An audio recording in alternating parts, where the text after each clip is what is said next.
কুমিল্লার বরুড়ার হরিপুরে জমি বিরোধের জেরে প্রতিবেশীকে পিটিয়ে হত্যা করা হয়েছে। অভিযোগ সূত্রে জানা যায়, আনোয়ার, খোকন ও স্বপনের নেতৃত্বে জোরপূর্বক জমি দখলের চেষ্টাকালে শফিকুল ইসলাম বাধা দিলে তাকে পিটিয়ে মারাত্মক জখম করেন।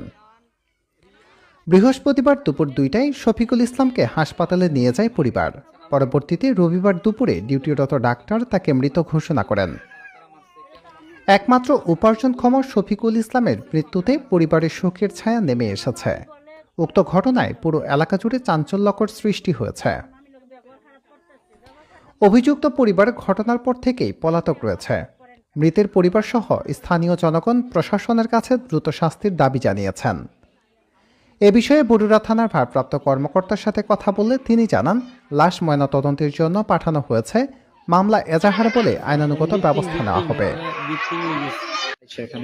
আইসা এতারা ইন্ডিয়ার থেকে 5-6 জনে দেখলাম গাছের লাডি আছে না, এই লাডি লিয়ে ইন্ডিয়া ঢুকছে কোনো কথা নাই।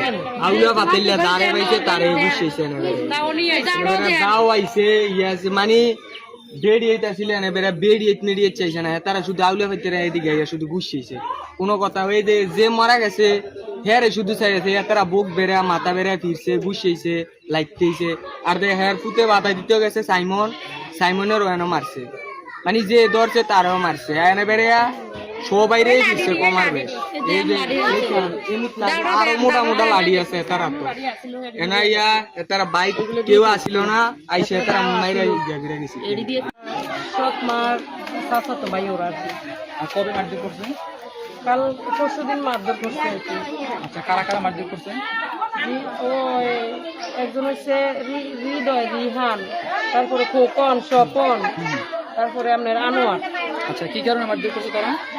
উনি এদিকে এসে কলা গাছ কাটতেছে, তখন আমার সৎ মা বলছে যে ভাইয়া আপনারা কলা গাছটা পরে কাইতেন, এখনকার কাইতেন না, কলা গাছের মধ্যে থোর আসছে।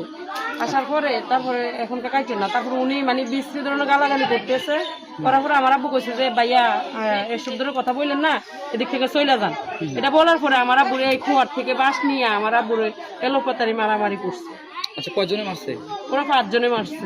এরপরে উনি কি হয়েছে এখান থেকে মারার পরে, কি কোপ লাগছে? উনি ওনারে এভাবে মারার পরে আহত হয়েছে। আহত হওয়ার পরে হসপিটাল নিয়ে ডাক্তার দেখাইয়া বাড়িতে আনছে। আনার পরে কালকে বেশি অবস্থা খারাপ, তো কালকে থেকে হসপিটালে নিয়ে গেছে। হসপিটাল নিয়ে আজকে লাশ আনছে। এই মারা কয়দিন পরে মারা গেছে উনি?